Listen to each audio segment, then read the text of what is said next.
Hi there guys, and welcome back to Naturally Awesome. I'm Eva, and today we're gonna talk about the ingredients of supplements. There's a whole lot that you need to know because it helps you to choose the best quality supplements that you want to have and to avoid non-beneficial ingredients that keep you from getting the best out of your supplements. So are you ready to learn what you need to know about supplement ingredients? Let's get started. So, when it comes to supplement, a lot of the cheap supplements out there have cheap fillers in them to kind of fill up the good ingredients with some bad ingredients to sell them cheaper. So a cheap price is usually also kind of a hint that you need to check the ingredient list on the back. And let's get started with the list. The first thing that you want to avoid in supplements, you might already know it, it's alcohol. And alcohol actually prevents you from absorbing the herb that, especially if you have a tincture, which is usually the alcohol-based tincture, then you can't absorb all of the benefits from the herb because of the alcohol. And I'll read some extract from the Liver Rescue book to you, which says about alcohol. Alcohol is the ultimate glucose fake out. Once your liver gets a taste of alcohol, it fights desperately to use the alcohol sugars to fill its glucose and glycogen reserves. At the same time, your liver must absorb the alcohol to protect you, which fights the liver's ability both to extract sugar and to function. And knowing this can help to decode alcohol cravings. The people who avoid eating carbs yet relies on their nightly wine is drawn to that wine because it's the liver's shot at grabbing glucose. Since the alcohol prevents the liver from absorbing the sugar, the glucose reserves never actually get refilled. And so the liver sends that craving again the next day. Alcohol addiction is often only partially addiction to the alcohol itself. It can also be a very real sign of our liver starving for glucose.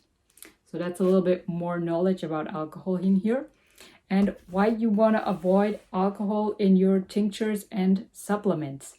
But wait, then the next best ingredient that you can get in tinctures is glycerine-based tinctures. Glycerine-based tinctures are pretty good because there's no alcohol in them. And you might think glycerin is good, yes.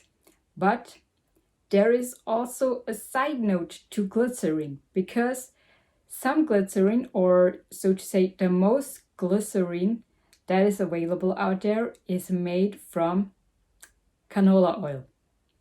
Yep, that's the shocking truth. I did my research in that and that's how it is. So if it doesn't state it otherwise on the back, you can kind of pretend it's canola oil.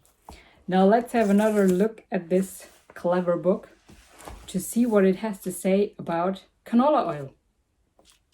On page 271 it says, canola oil contains undiscovered chemical compounds that are harsh to the liver, causing liver cell weakness, and it takes 6 months to get rid of canola oil from your body if you're eating clean. And maybe doing some of the cleanses from this book or the Cleanse to Heal book. So that much to that. So if you have glycerin-based tinctures, you also want to make sure that, maybe check what kind of glycerin is in there. Then let's come to the more capsule-based supplements and what there can be in it. There are a lot of corn-based ingredients, and you really need to stay focused now because you might not know what's all corn derived. And it's really interesting, and it was interesting for me to figure that out too. And almost all supplements contain some kind of corn product, especially the cheap supplements. Sorry to say, but that's how it is. I always check my ingredients list and read the labels before I buy into anything. I have my list here because there are quite a few. Let's get started. First, there is, of course, cornstarch that can be in it. It's also called baking powder. And then one of the most common ingredients in supplements is magnesium citrate or magnesium stearate. And stearate is actually an ingredient that I see a lot in supplements. If you look into pills, supplements, and everything, that is one of the main ingredients in there. And then, of course, there is dextrose malic acid. Then there's also modified food starch. And now listen, this one might surprise you or not. Ascorbyl palmitate. That is also a corn-derived ingredient in supplements. Go check on your supplements again. And then, of course, ascorbic acid and citric acid. And we have two more natural flavors. It's also corn-derived. And xylitol. The one thing that everybody always says, it's super healthy for your teeth and beneficial, and yeah, kills off the bad bacteria in your mouth. You kind of want to make sure to check what it is made of, because commercially it is made of corn. I know that originally it was from birch, but commercially it is usually made from corn. So I would do my research and see where it kind of comes from, just to let you know.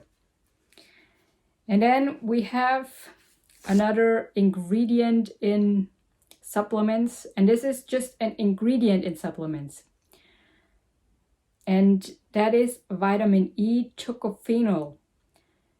I know there is also vitamin E supplements, but this one specifically means the ingredient in supplements. So that's kind of a different thing because it's a cheap filler, and that is made usually of soybean oil. So another no food here from the no food list.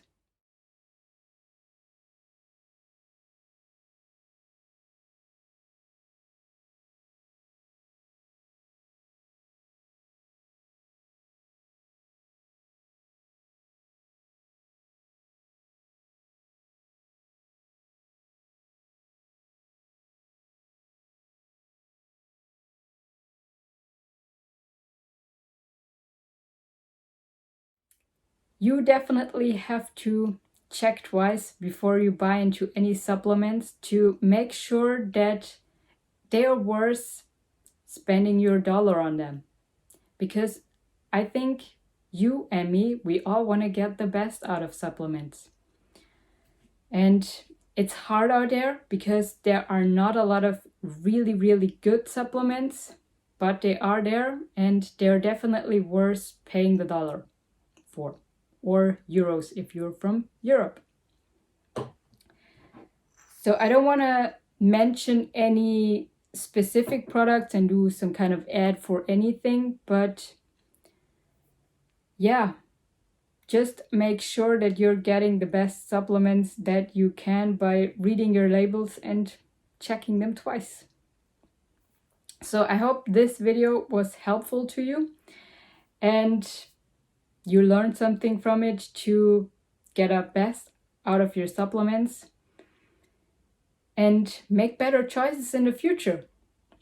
And if you have further infos about that and think that I have forgotten anything, just let me know in the comments, and I'm excited to learn more from you if you have any more knowledge. because I think there are a lot more, freaky ingredients in supplements for sure. One thing I forgot, in curcumin, for example, a cheap filler is also the pepper, which is not necessary to absorb the curcumin, and it also doesn't enhance the absorption. But for some people, it's actually counterproductive, for people like me, because whenever I eat something with pepper or have pepper ingredients, I get bloated. So yeah, that's another tricky one that you maybe wanna avoid. So that's it for today. I hope this helps you to get the best out of your supplements again. And yeah, I'm excited to know, what do you think about all of this? Was this shocking to you, or is this nothing new for you? Let me know in the comments down below. And yeah, maybe I'll link you some of my favorite supplements in the description below to let you know what I'm getting. And yeah, that's it for today. Have a good one and a beautiful day, and see you guys soon in another video. And until then, remember, keep it light and simple, and as always, naturally awesome. Bye.